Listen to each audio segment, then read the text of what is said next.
Good morning, good morning, good morning. Welcome to Hypno Lion's Roar. And I am Wayne Walker, the carnivore hypnotist. I am your host today, as I am every day when I do this.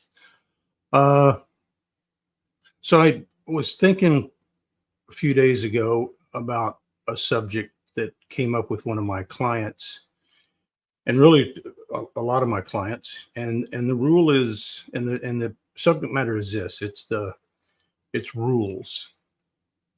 Now, when people hear the word rules, some people kind of get, I don't know, wigged out, go sideways, reject them because they feel like some people, not all, some people feel like they don't want rules. But we all have rules. I have rules, you have rules. And a lot of times these rules are exist and you don't even know what they are. And they run your life. But if you don't know what your rules are, how can you live your life effectively and without stress? Because so many times you have rules for yourself, and because you don't understand them or don't recognize them or don't know them, then you could be fighting against yourself and you don't even know why. Now, what are these rules? Well, rules for how you're going to be treated, rules for how you're going to interact with other people, rules for how you want to live, rules for working, rules for how you raise your kids. But most people don't even understand those rules. They don't know those rules and they operate based on past experiences, but they want different outcomes and they end up fighting themselves as a result of that. For example, uh, if you're in a relationship, and this is something that I work with all the time with people on relationship issues, is that you need to know what your do-dos and your don't-dos are, the rules for the relationship. And every couple, friend, family member has these rules between themselves. And again, they don't usually know them. And as a result, it can cause issues in the relationship. And you don't even know why, because you didn't know the rules and they didn't know your rules. So let's just stay on the relationship issue for just a moment. If you have a relationship with your wife, your girlfriend, significant other, whatever you want to classify them as, you have your do-dos and your don't-dos. Your do-dos are what you want from the other person in the relationship. The don't-dos are what you don't want from that other person in the relationship. Now, if the other person has their rules, the do-dos and the don't-dos, and you don't know them, then you're going to butt heads many times because you don't understand the rules. It's really simple. Understand what your do-dos are and understand what your don't-dos are. And you share those, and then it becomes an issue of acceptance or negotiation, or they're deal breakers. But a lot of times we get invested with relationships and we don't realize that maybe some of their rules are deal breakers for us, for you, for me. So you have to understand these rules in order to move that relationship forward. And this goes back to your work, goes back to your friends, everything. Because if you really sit down and look at it and say, okay, what are my rules for a friend? What do I want from them? What is it I don't want from them? because a lot of the falling out that friends have between each other is they didn't understand the rules. So if you don't know the rules, you don't understand the rules, then how can you hold somebody accountable for something that they did or they said? And if that's what you're doing, are you willing to lose that friendship as a result of that? How important is the relationship to you? Excuse me. So it comes down to, which is what everything comes down to, is how important is this or this person important or to you in your life? Hopefully, if you're married or if you're in a committed relationship, that person is very important. But let's take again the relationship issue. Let's just go there because it's easy to talk about, easy to get an example. So let's say that there is one of the people in the relationship has a friend from way back.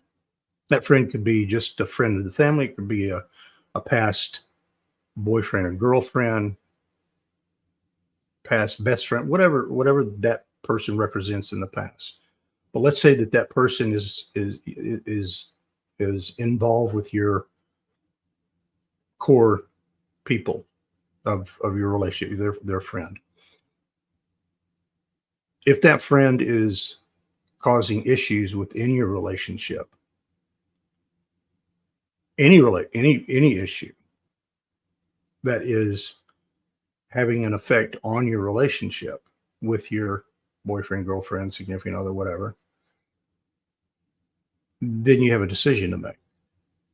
And that decision is whether to move that person out of your sphere of influence so it doesn't affect your relationship in a negative way. Because if it's important, if the relationship is important to you, then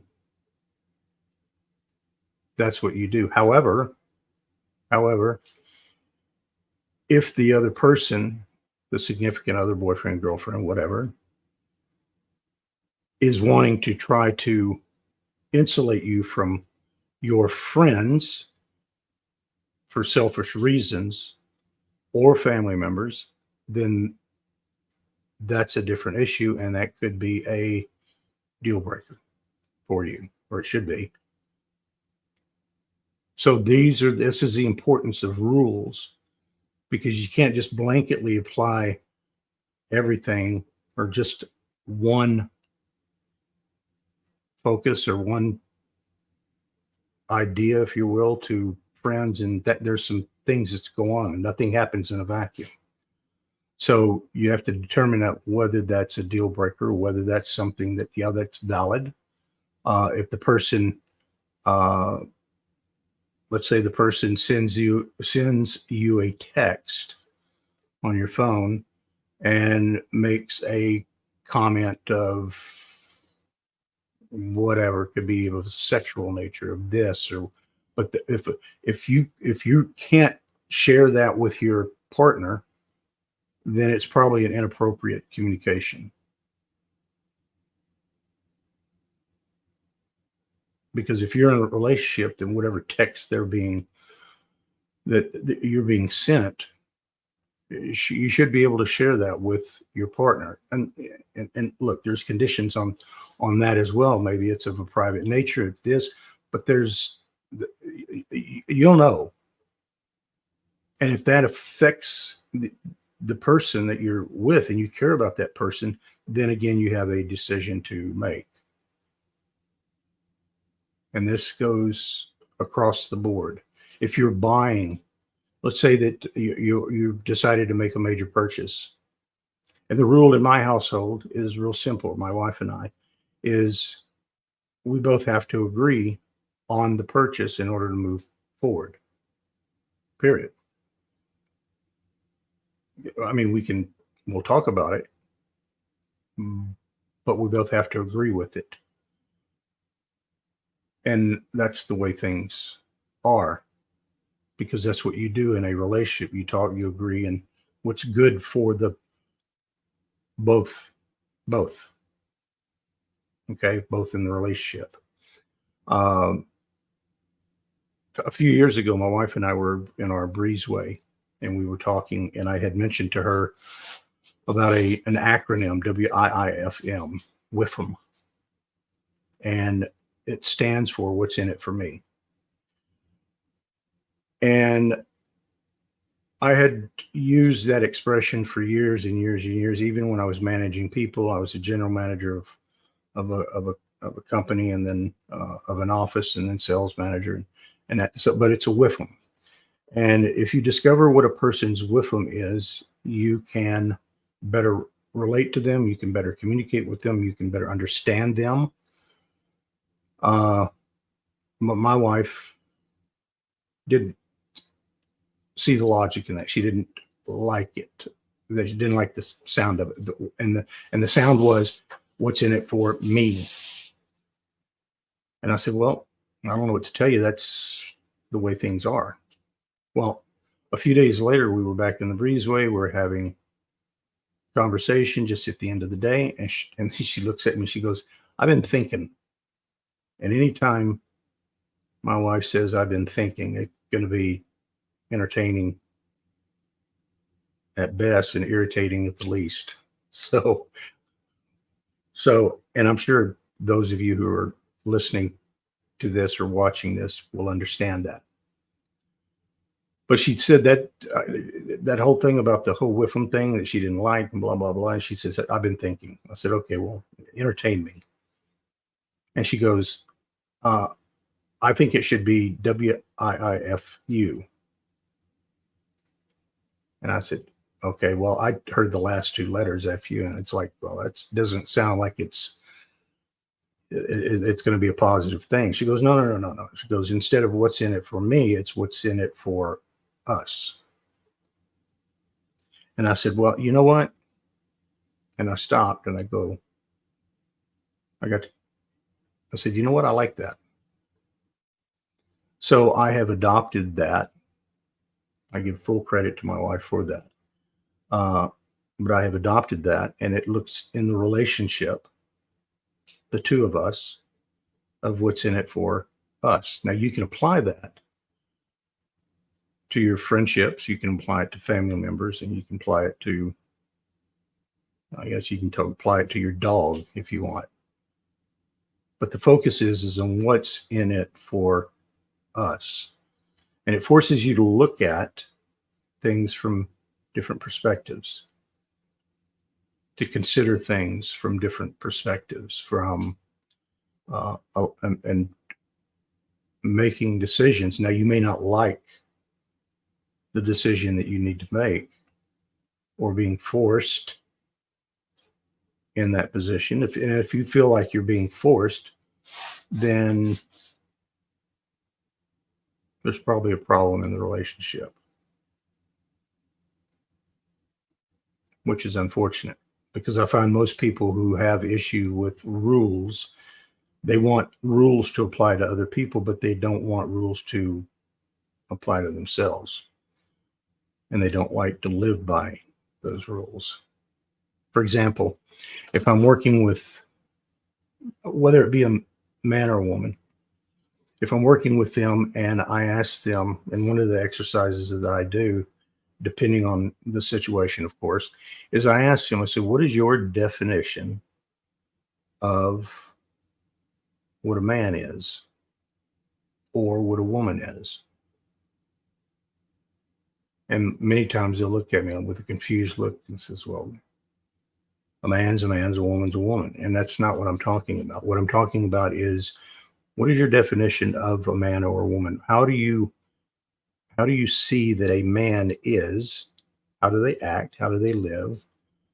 What are their responsibilities? Everything associated with being a man.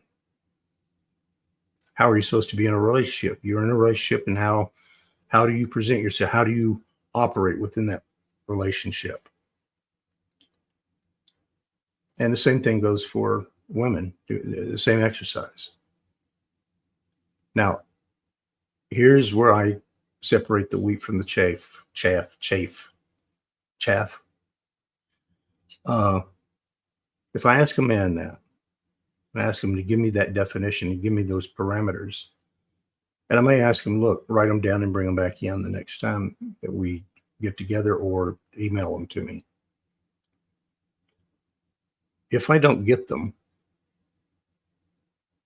if I have to remind them and they keep putting it off, then that tells me something. And what does it tell me? It tells me that they don't want to paint themselves into a picture, because whatever they are going to present to you, one, it may cause you to like, how do you come up with that? Or they're going to tell you what you want to hear, but it's going to be a conflict. They don't want to do it because they know they're not going to be able to adhere to it, and they don't want to be judged by it at a later date.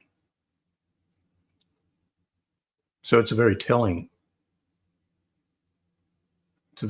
question. You see, and people will come to you and they'll say, well, you can't just put that across the board. It's, things are not black and white. And I will submit to you that things are absolutely black and white. Now, you may have to go through some education. You may have to go through some research. You may have to go through understanding in order for it to get to black and white. But it will be ultimately black and white issue.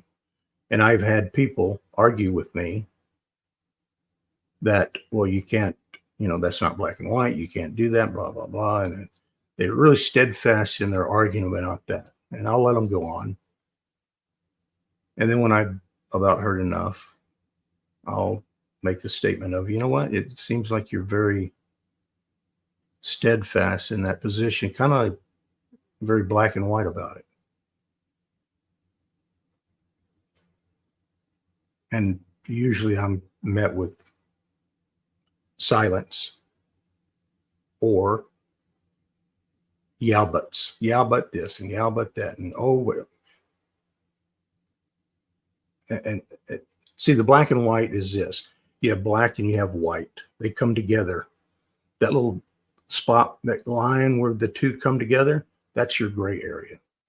That area is for education, for understanding, investigating. But once you get that out of the way, you're going to fall on one side or the other. You're going to be black or white. Now, there may be considerations of this, if this, then that. Okay. But it will be black and white. So these rules that we all have, if you want to improve your life, if you want to improve your relationships, then you'll take the time to understand what those rules are for yourself and then for your partner. And the exercise that I do with people is I'll have the person write down their do-dos and their don't-dos on a piece of paper, and the other person will do the same exact thing. And then at the time of my choosing, I have them switch papers. And then we go over them point by point. And usually what will come out of it is, I had no idea that this was a do-do for you. And they would say, well, I told you this, and I've always told you that, and blah, blah, in one ear and out the other. But once you put it on paper and commit it to paper, you can jump up and down and holler all you want, but that writing on that paper is not going to change. It is what it is, and that's your position. You'll also discover a lot of stuff about the other person that, again, may cause you pause and ultimately may be a deal breaker. All those things have to be considered if You want a long time, conducive, understanding, and loving relationship. And I'm assuming that everybody who's watching this wants that. Some don't. Some don't. Some just want to use people and, you know, for what they can get out of them or that. And not that they're doing it consciously, but that's just subconsciously. That's their operation, or the MO, modus operandi, if you will. I've had people that have told me that, well, my relationships never go past 6 months because something always happens. Well, okay, that's going to be interesting. What are they setting up to end at 6 months? What is it? What are they afraid of? I mean, that falls into a category if you're getting into something completely different. But we all know people like that. We all know family members like that. So if you want to improve your relationships, if you want to improve and understand yourself, then do a list of do-dos and the don't-dos for your friends, for your partner. Look at it, and then ask questions of the other person that kind of gives you an idea of what their do-dos and their don't-dos are. If you want to have them write it down, then have them write it down. The other thing that we need to focus on are the words that we use. The words that we use and understanding the definitions of those words. I'll give you a real good example. Years ago, I was in a relationship, smart lady, college educated, and she would use words, but she would not apply the definition of those words appropriately. And therefore, I didn't understand what the hell she was saying.